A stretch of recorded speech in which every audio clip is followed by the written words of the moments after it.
பின்வரும் கணங்களை விவரித்தல் முறையில் எழுதுக. விவரித்தல் முறையில் எழுதுக. First one, P equal to January, June, July. செங்கல் சொல்லுங்க.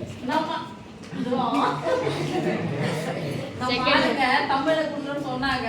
ஆனா இது எப்படி எழுத முடியும்? Second one Q equal to 7, 11, 11, 13, 17, 19, 23, 29. Third one, R equal to somebody is talking that who X such that X belongs to N, X belongs to N, X less than 5. X less than 5. அடுத்து Fourth one, S equal to X such that X ஓர் ஆங்கில மெய்யெழுத்து. X ஓர் ஆங்கில மெய்யெழுத்து.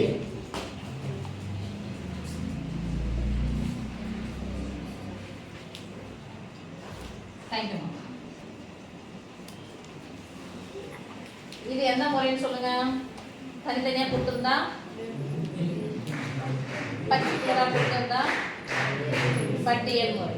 பட்டியலா கொடுத்திருந்தா பட்டியல் முறை. இது தனியா கொடுத்துறாங்க.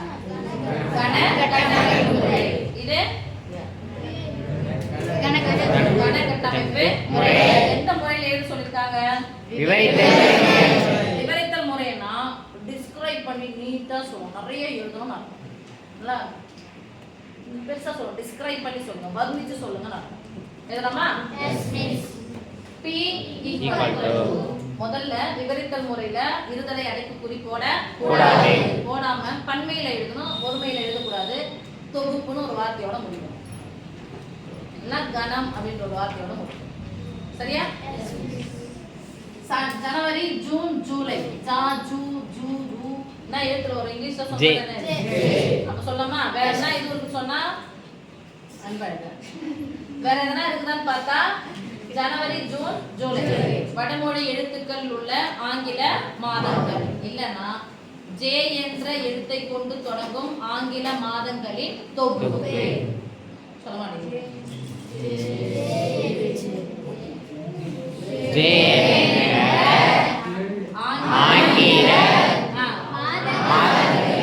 ஆங்கில எழுத்தை. தெலுங்கு எழுத்தாது அப்படி போட்டுக்கலாம். A என்ற எழுத்தை கொண்டு தொடங்கும்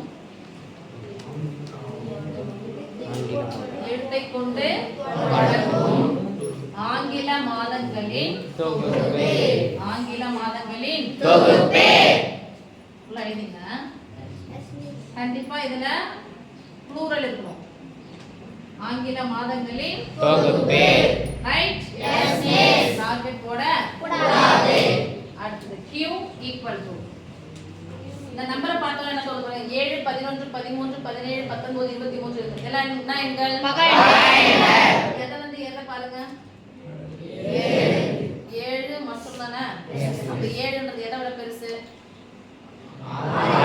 6 விட பெருசு. அதுக்கு முன்னாடி இருக்கிற பகா எண் சொன்னா அதுக்கு முன்னாடி இருக்கிற பகா 5. அப்போ 5ஐ விட பெரிய 5 to 30 சொல்லலாமா? 5 முதல் 30 வரையிலான பகா எண்களின் தொகுப்பு. இல்லனா எந்த நம்பரை தொடங்கலாம்? 7 முதல் 30 வரையிலான பகா எண்களின் தொகுப்பு. ஏனா 7க்கு அதிகமான்னு சொன்னா 7 சேராது. 7ஐ விட பெரியன்னு சொன்னா 7 சேரவே சேராது. இல்லனா 5ஐ விட பெரிய 30ஐ விட சிறியன்னு எழுதணும். அது எந்த மெத்தட்ல எழுத முடியும்னு சொன்னா கணக்கட்டமை முறையில எழுதணும்.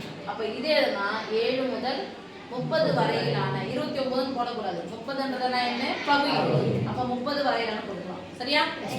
7 முதல் 30 வரையிலான பகா எண்களின் தொகுப்பு. சொல்லுங்க. 7 முதல் 30 வரையிலான பகா எண்களின் தொகுப்பு. 7 முதல்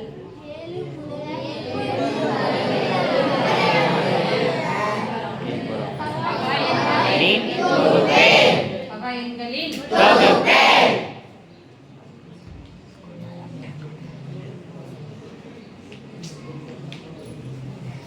அடுத்து R equal to கணக்கட்டமை பொருள் தந்திருக்காங்க. இத நம்ம விபரீத முறையில எழுதணும்.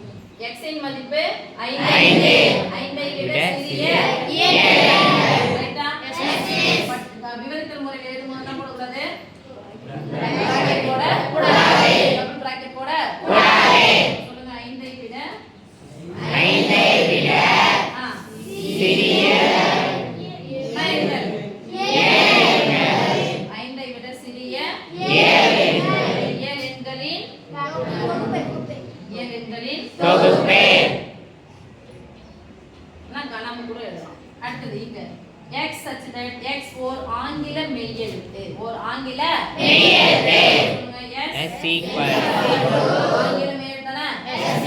ஆங்கில மெய்யெழுத்துகளின் தொகுப்பு. ஆங்கில மெய்யெழுத்துகளின் தொகுப்பே. யாருன்னா நான் போற மாதிரி வச்சு பாருங்க. ஃபுல்லா எழுதாம ஆங்கில மெய்யெழுத்துகளின் தொகுப்பே. சிங்குலர் வரும், இதுல என்ன வரும்? Plural. ப்ளூரல். ஓகே